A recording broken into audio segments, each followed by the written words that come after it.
Hi everyone, welcome to our channel. ముందుగా నా ఛానల్ని ఎలా సబ్స్క్రైబ్ చేయాలో చెప్తాను. నా ఛానల్లోకి వెళ్ళిన తర్వాత red colour subscribe button press చేసి తర్వాత పక్కనే ఉన్న బెల్ ఐకాన్ కూడా ప్రెస్ చేసి పైన ఉన్న ఆల్లో పెట్టేసుకోవడమే. ఇలా నా ఛానల్ని సబ్స్క్రైబ్ చేయండి. ఈరోజు రెసిపీ ఏంటంటే పుదీనా రైస్.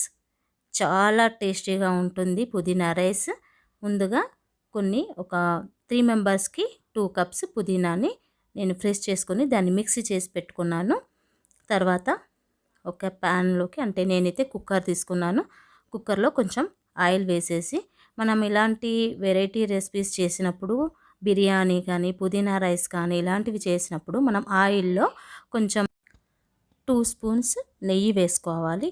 లేదంటే మొత్తం నెయ్యి వేసుకుని లైట్గా ఆయిల్ అయినా వేసుకోవచ్చు, అలా అయినా చేయొచ్చు. ఎలా చేసినా నెయ్యి మాత్రం యాడ్ చేస్తే చాలా టేస్టీగా ఉంటుంది. ఇప్పుడు ఇందులో మనం పోపుకు సంబంధించినవి జీలకర్ర, ఆవాలు,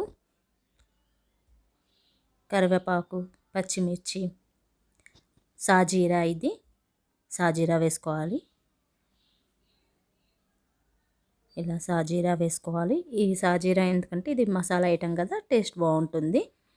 ఒక 2-3 బిర్యానీ ఆకులు, ఇలాచి, లవంగాలు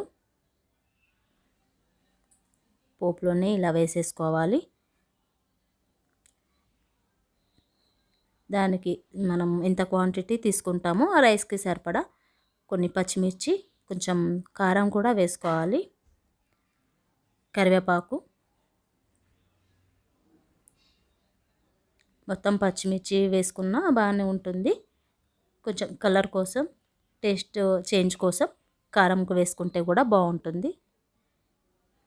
ఇలా పోపులోనే వేసేసుకొని కలుపుకోవాలి. కొన్ని ఆనియన్స్,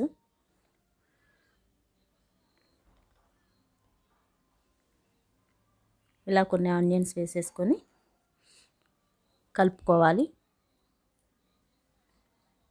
చాలా టేస్టీగా ఉంటుంది.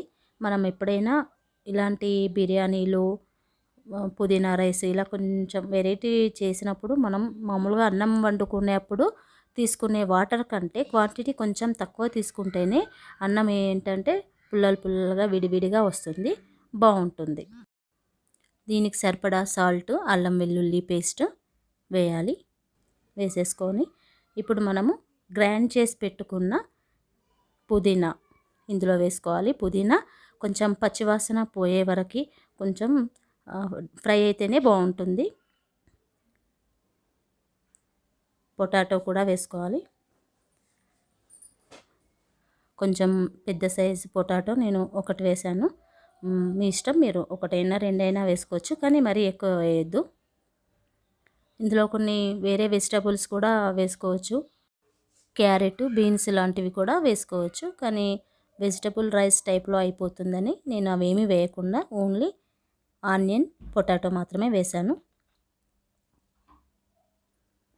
ఇలా ఒకసారి కలుపుకున్నాక ఇందులో మనం రైస్ ఎన్ని తీసుకున్నామో దానికి సరిపడా వాటర్ ఇందులోనే వేసేసాను. నేను 2 కప్స్ రైస్ తీసుకున్నాను. 2 కప్స్ రైస్కి మనం 5 కప్స్ వాటర్ తీసుకున్నాను. పాత రైస్ అయితే 2.5కి ఎక్కువే పడతాయి వాటరు. కొత్త రైస్ అయితే 1 కప్కి 2.5 కప్స్ వాటర్ పడతాయి. మనం ఏ రైస్ చేసినా కూడా ముందుగా నానబెట్టుకుంటే ఒక half an hour, at least 20 minutes or 15 minutes నానబెట్టుకొని చేస్తే చూడండి ఇలా వస్తుంది. చాలా బాగుంది. ఒక 3 విజిల్స్ తర్వాత తీసేస్తే చూడండి ఎంత అన్నం విడివిడిగా పొడి పొడిగా చాలా బాగుంటుంది. చాలా టేస్టీగా కూడా ఉంది.